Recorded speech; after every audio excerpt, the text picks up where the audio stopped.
à tous, salam alaikum. Je voulais vous faire la présentation du livre Jeûner en pleine forme. C'est un petit livret de 60 pages. Qu'est-ce qui contient ce livret? Alors, il y a beaucoup d'explications. Donc, étant naturopathe, je vais expliquer les fondamentaux en termes de l'alimentation. Donc, qu'est-ce qu'une alimentation saine? Voilà, donc après, on a des défis. Voilà, on a 10 défis à relever.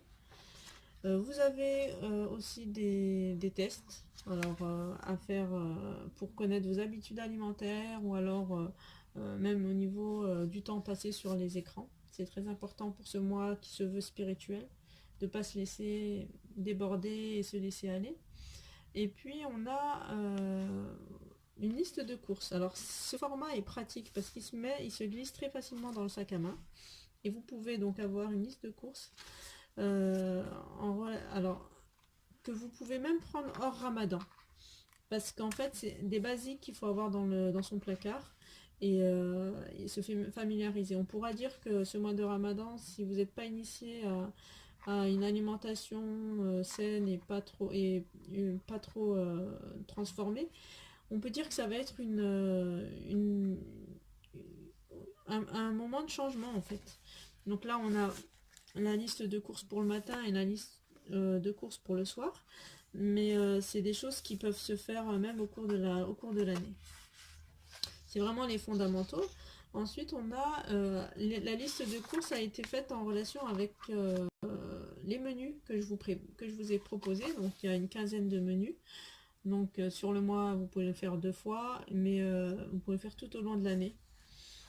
Ça implique le matin et le soir.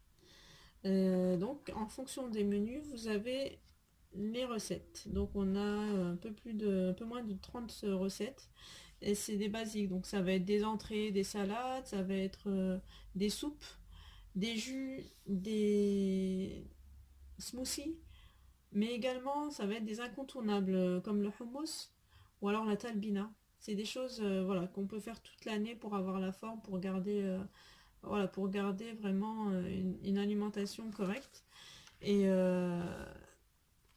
voilà, on a après des accompagnements comme les galettes de céréales qu'on peut faire tout au long de l'année, bien évidemment. Et voilà, donc les recettes, elles sont faites en fait elles sont très simples, elles sont testées et elles nécessitent vraiment peu d'ingrédients. Ça va pas être une recette très coûteuse et très difficile à faire. Ça, j'insiste dessus parce qu'en souvent on achète des livres de recettes avec des recettes infaisables. Mais alors là, ça, c'est vraiment les basiques.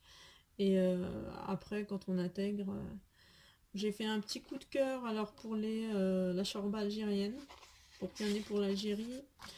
Alors le hummus, il est libyen, il est libanais, pardon, enfin en tout cas de l'Orient, je veux pas de problème.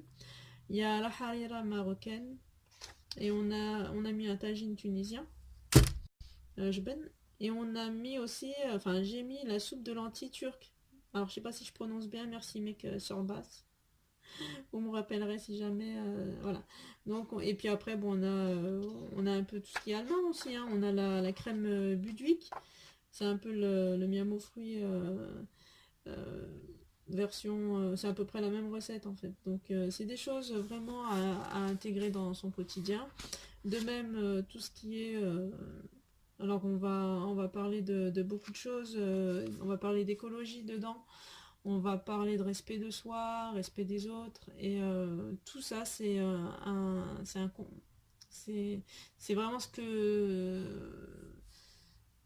que veut la naturo, mais entre guillemets, mais aussi ce que veut notre religion, c'est-à-dire être en paix avec soi-même et être en paix avec les autres, et effectivement être non seulement en paix avec les autres, mais soi-même, mais également respecter la terre.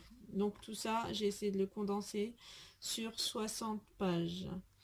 J'ai eu des retours positifs, j'espère que ça pourra vous plaire, et voilà. Et je vous souhaite une bonne fin de Ramadan, et à bientôt, Inch'Allah. Au revoir, salam alaikum.